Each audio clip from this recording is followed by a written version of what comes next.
Corruption is a vile disease that sucks and drains the health out of something good. Corruption in society is an evil moral infection that keeps community in the state of perpetual sickness. Corruption is a moral virus. It's so potent it leaves its host sick, lethargic, and unable to realize and accomplish all that a well person can. Where corruption thrives, poverty and not prosperity thrives. Wealth is grabbed into the greedy, grubby hands of those who get fat on the toil and labor of good people. Corruption benefits, only temporarily, those who participate in it. Everyone else is a victim of the theft, the deceit, the dishonesty, and the lies that corruption feeds on. You need to know that a corrupt person is stealing from you. Corruption is filthy work and despicable acts of treachery done under the table and behind closed doors. Corruption is a disgusting shame. Corruption keeps a nation back from true development and from progress. Wise investors steer clear of a corrupt environment. They would rather put their resources into a place where the playing field of opportunity is equal for all and not bent towards feeding the financial lust of corrupt, lying, cheating, thieving politicians and government officials. How many wonderful development projects have been lost because the investors didn't want to do business in a swamp of evil? When those great projects go to another nation or to some other place, we all lose. Believe me when I tell you that corruption steals from you, it steals from all of us. Corruption plunders the nation's wealth. Corrupt people compromise on truth, equity, and fairness, choosing instead to feed off the short-term benefits of crookedness, exploitation, and financial perversion. Corruption is not just a personal matter, it's a culture.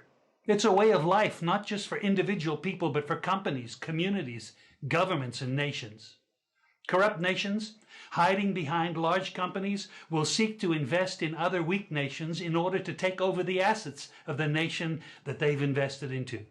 They will provide financial loans to a nation for the much needed infrastructure, and they will do it with assets that they provide. They will sign contracts by lining the pockets of rotten government officials who participate in this kind of corruption and are then held hostage by their own deceit and greed. Corruption is nothing less than a form of theft and national robbery.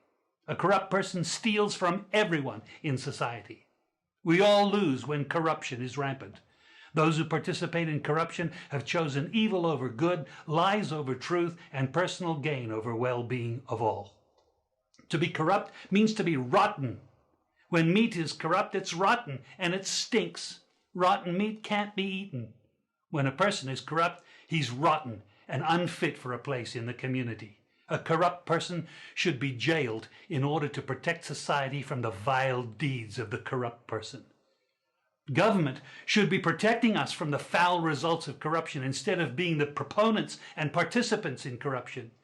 When corruption is systemic, when it's a culture and a way of life, when corruption thrives, it destroys the health of the community and nation. Now let me tell you something. Defeating corruption is a very difficult thing. The love of money is the root of all evil, the Bible says. People who love money will do almost anything to get it. Those who choose to stand up against corruption, you need to know that we're going to be involved in a war. We will be threatened, vilified, intimidated, marginalized, and ridiculed. These kind of people who stand up against corruption will often feel alone, as if they are the problem instead of the solution. Corruption can only be defeated when enough people have had enough and decide to do something about it. Africa needs to raise up a new generation of corrupt-free young people who together and in support of one another build a beautiful, new, corrupt-free Africa.